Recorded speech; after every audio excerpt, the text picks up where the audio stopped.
And you've mentioned a couple there. So it's kind of, I think it's having enlightened leadership that understands that it's kind of, whilst these shifts are happening, and whilst they're probably not going to be hiring Gen Z to come in and do a long-term structured career the way they might have done 30, 40 years ago with the previous generations, they still need to make it worth your while to Right. actually work with them and be part of their organization. And Right. this is a way to do it. So I think there are enlightened organizations out there who will do that. So I think that there aren't enough of them, I don't think, but it's not something I hear about all the time. But I think it is something that a lot more need to take on board. Right. I retweet on there need to be more of them. I think a lot of organizations like to talk a lot and they don't necessarily like to put their money where their mouth is. There was one initiative at City a few years ago that I heard about that was more about increasing the amount of, flexible spending that you would have like per month. Um, and they got to a point where everyone at the company at least had like 10% of their salary to be able to spend on whatever they wanted, or save the money.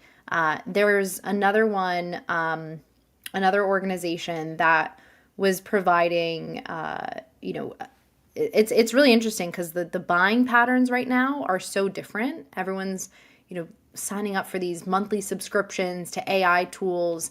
There are a few companies that are providing kind of a stipend, like a monthly stipend for whatever personal or professional tools you're using. Like I'm always going to be using Canva. I'm always going to be using, ChatGPT or Perplexity. And so providing like a stipend for that, I've seen be a new benefit.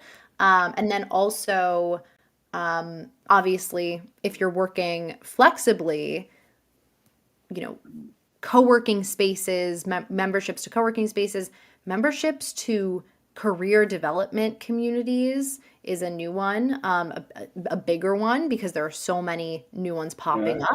up. But those are some other ones that kind of come to mind.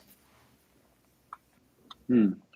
No, I can see that, and all of those have value. And I think that um, the the way that organisations can now help to retain your generation's knowledge, your generation's appetite, your generation's drive and enthusiasm, is by giving these opportunities.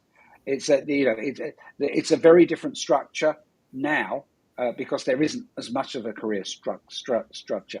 So I think that there are a lot of different things people can do. I think if organisations really think about it, there are different ways they can keep people engaged, uh, without the career structure, if you like, that used to be what kept them engaged. Yeah. Um, and there's nothing wrong with that. And I think that any organisation that says, look, why are we doing these different things for them? Who cares about that? We're only interested in the work they produce, will find it hard to retain people, and it means they find it hard to retain knowledge and skill, not just people, but knowledge, skills, and future potential. Definitely. I think the future potential one is underrated and flies under the radar a lot.